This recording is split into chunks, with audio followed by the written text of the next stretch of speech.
In the previous episode, I discussed this wonderful book with you called Monsoon Feelings.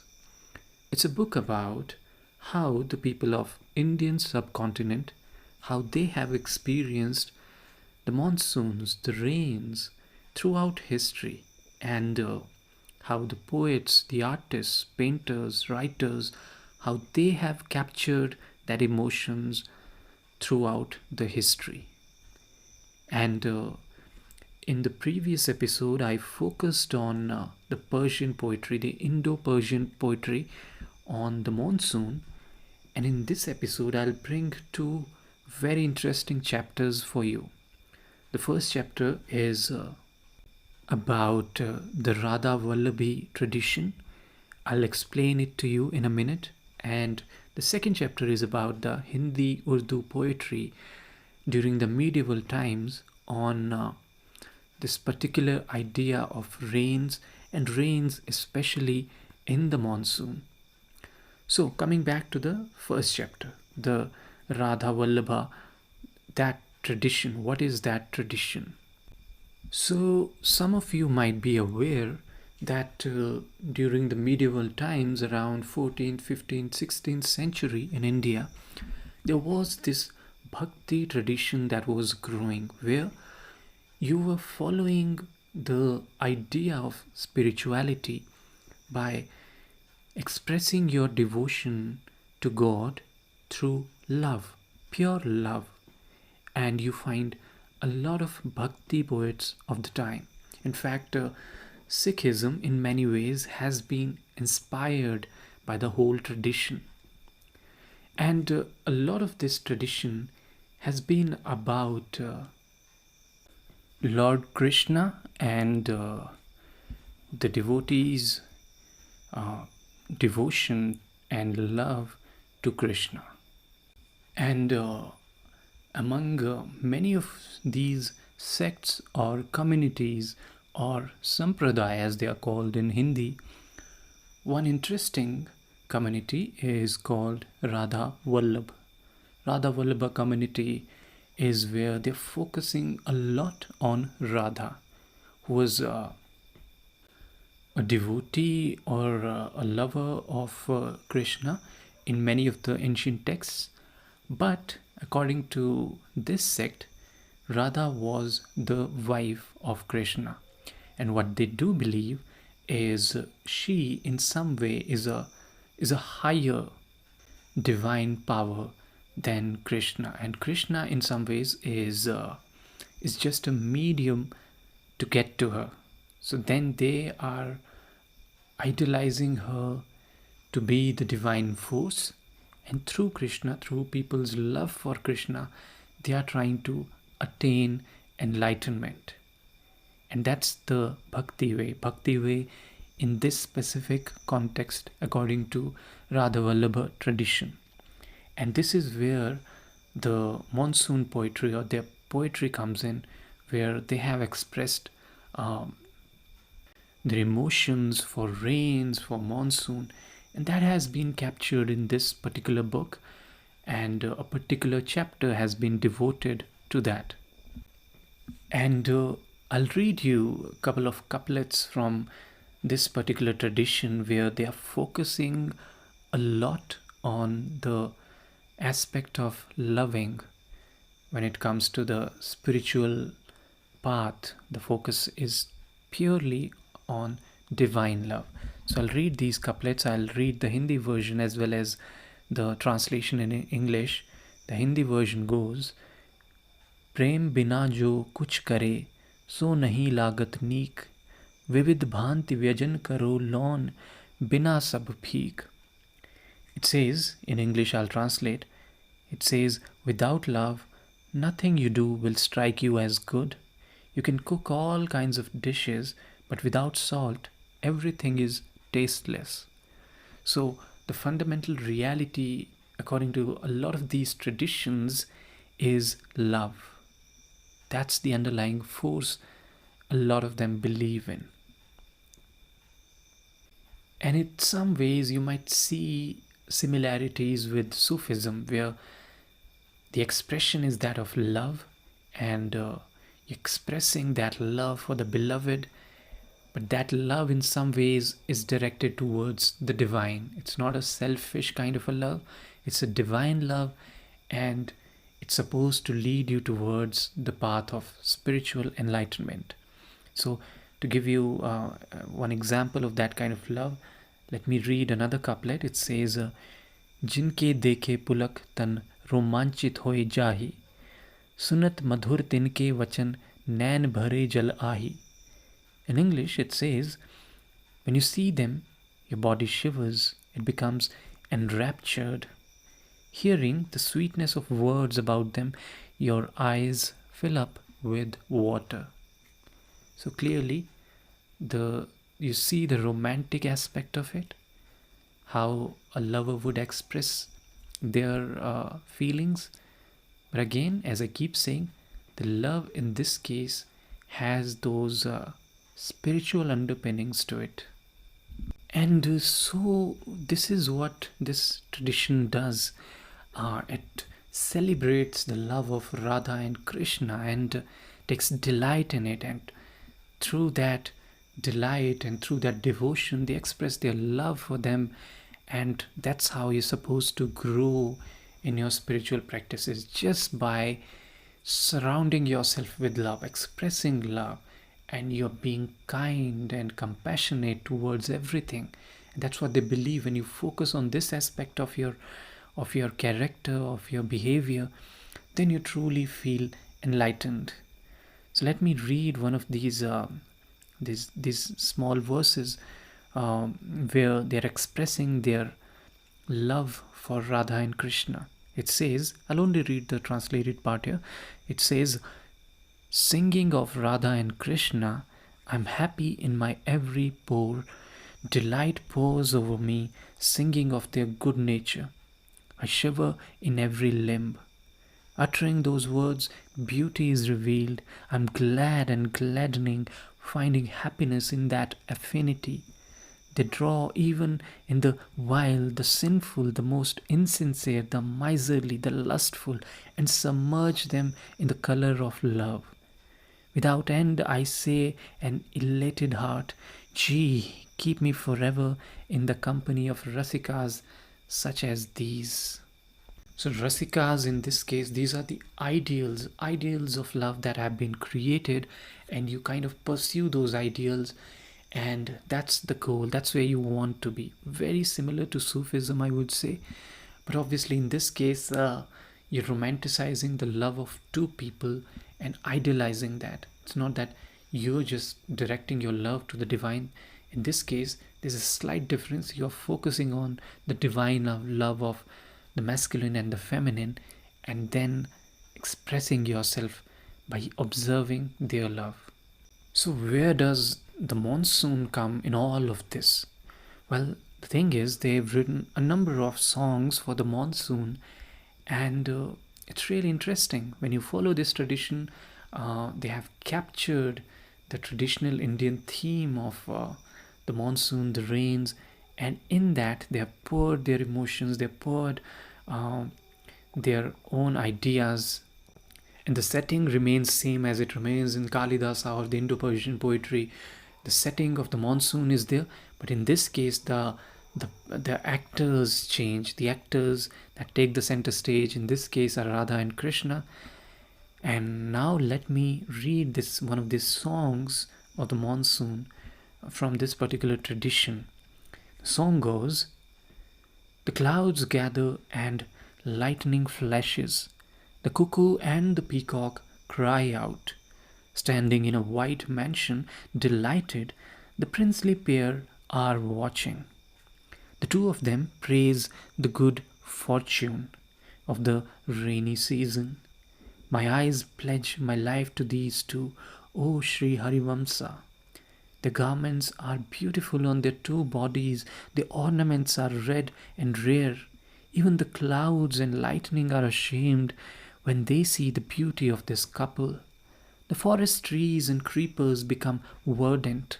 The earth turns green with affection. The Yamuna flows so very deeply. The clouds rain down with a pitter-patter. A against the alap of rag malara, light and dark, drape their arms over each other's shoulders as though a flock of wild geese were singing over the glorious lakes of Vrindavan. So Vrindavan is this place where there's a lot of these communities are there, and they're worshipping this idealized form of love between Radha and Krishna. And another thing that you notice is there how the masculine and feminine, these two opposite sides, light and dark, they drape their arms. Those kind of metaphors have been used to signify the love of masculine and feminine, them coming together with the background of the monsoon. And that's what you'll find. You'll find a number of other verses and songs for the monsoon from this Radhavallabh tradition. And to know more, to read more, you'll have to read the book yourself. For now, I'll move on to the next chapter where they've discussed this idea of Hindi and Urdu poetry, focusing on the monsoon, the rains, and it has been selected from the Braj Bhasha or the classical Hindi at that time, in the medieval times. That is the where the Hindi and modern Urdu, they come from. They come from very similar origins, and the Hindustani, as it was called. And in that poetry, you find this concept of Barahamasa, which is that the idea of 12 months, and in the seasons have been captured through poetry, through art, and four of these months, that is the rainy months, Chaumasa, that is, they define or signify the monsoon season.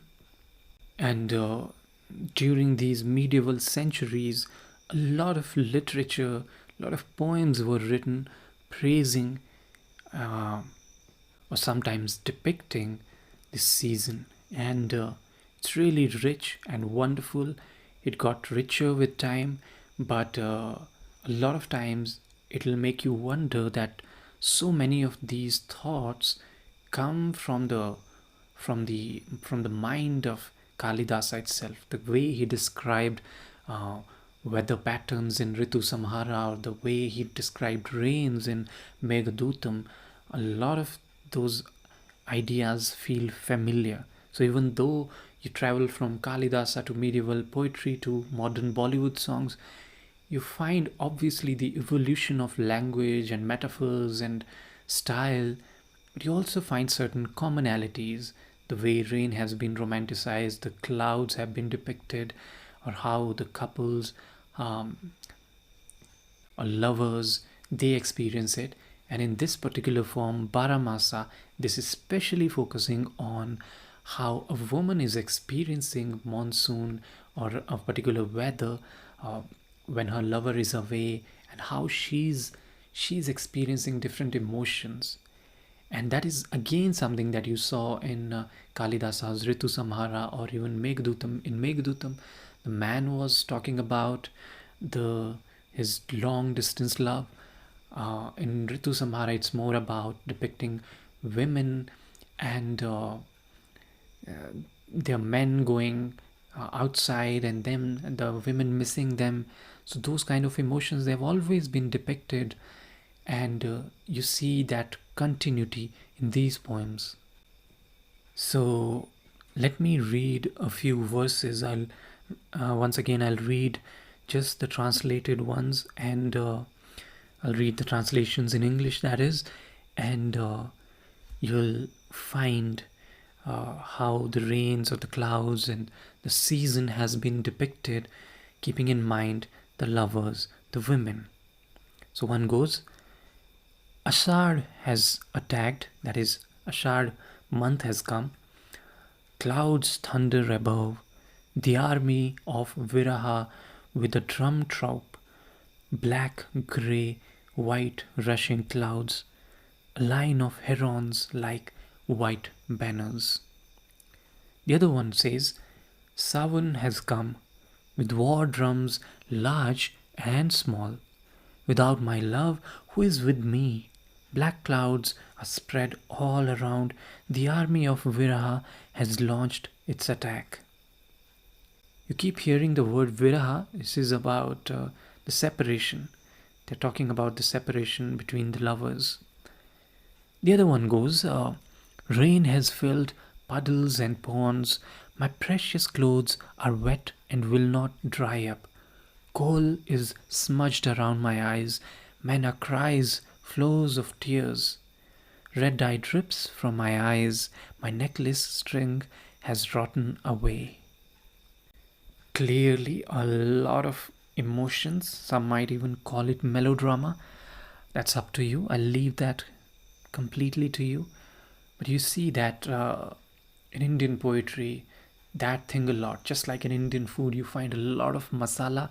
In Indian poetry, Indian art, you find that drama, you find that emotions being raised to another levels that sometimes you feel they have been exaggerated to like different proportions. But that's how it is. Okay, I'll read the next one. It says, now the heavy month of Bhadon has come, hard, unbearable. How will I fill these dark nights? Empty is my house, my husband is elsewhere. My couch is a snake, it bites again and again. I'm all alone, holding to a bed prop, eyes wide open, heart burst till I die. Flashes of lightning, roar of thunder, they torment me. Viraha, like death itself, has clutched my soul.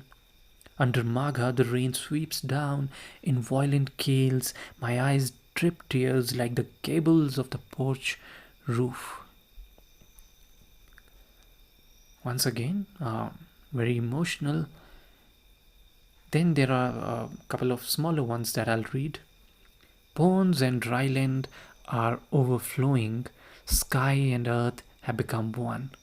Your young wife is drowning in the whirlpool of youth. My love, throw her a buoy. Then the other one goes, when Purva appears, the earth is flooded, while I'm shriveling like the Ak and Java's plants. Your young wife has dried up in this month of Bhadon. Why don't you come to her to water her, my lord? So you see that repeatedly in this month of rains, the women, they are literally appealing to the men to come back and feel that romance. They are not being able to bear this pain of separation. And then as the Urdu language developed, in Urdu also you find a lot of these couplets where the poets are talking about the same ideas. But of course you will see that since the language evolved slowly, and these some of these couplets that I'm going to recite now, they were written much later. So you'll find style has been also been evolved to and moved in another direction, probably slightly different from the classical direction, and a bit more romantic to the modern taste, I would say. So let me read a few couplets from the 19th century Lucknow poet Maqsood.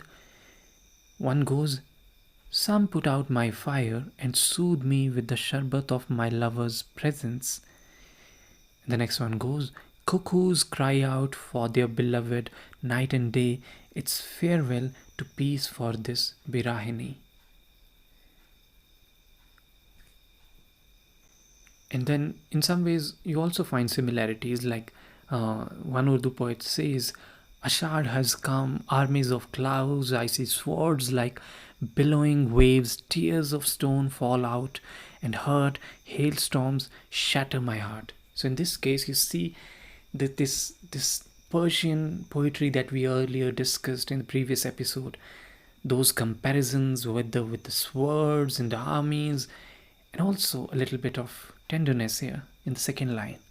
So these two things coming together to form slightly modern aspect of poetry. And that's how so many Hindi and Urdu verses we encounter in this particular chapter, and we see how the poets from the past, they experienced the monsoon and what they felt about it and how they described it uh, for ages to come, and we are reading them even today. So I'll just leave you with one last song for the rain, and I hope you'll enjoy this, and I'll catch you the next time when we discuss some other aspects of monsoon feelings, particularly other art forms such as paintings, music. Those forms I'll focus on. Poetry we have covered so far, Hindi, Urdu, and Persian, that has been covered. Now we'll focus on the other art forms and how that has been depicted in the past, and how the emotions or feelings have been expressed through these different art forms.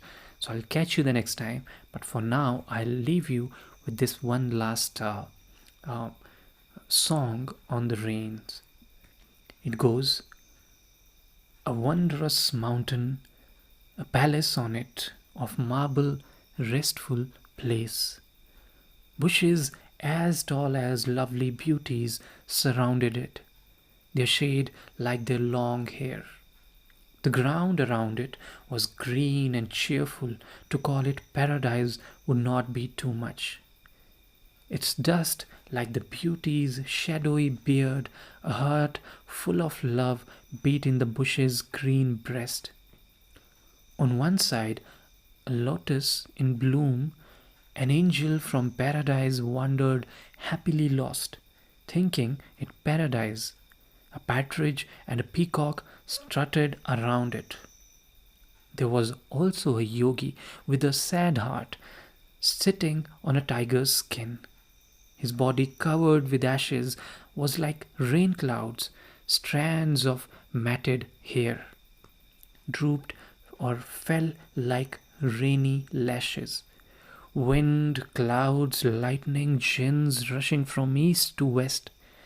The Bairagi leaned on a cushion and was lost in remembering God. He sat cross-legged, wringing his hands. When will I get Ram? In that atmosphere of rain clouds, the rains of patience dropped from his hands. The cloud dropped its rain and rejoiced. He got drenched in his own rain of tears. This is the voice of Megh. Even a rock will melt on hearing it. So that's it. This is the poetic description of Rag Megh Malhar. This was described by the 18th century Urdu poet Uzlat.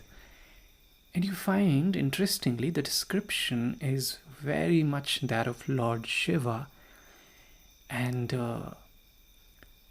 how beautifully the whole scene has been captured by a Muslim poet, but clearly carrying the Hindu heritage of describing the not just the weather, but the yogi, the Shiva, who is experiencing all this and who is looking forward to meet the divine.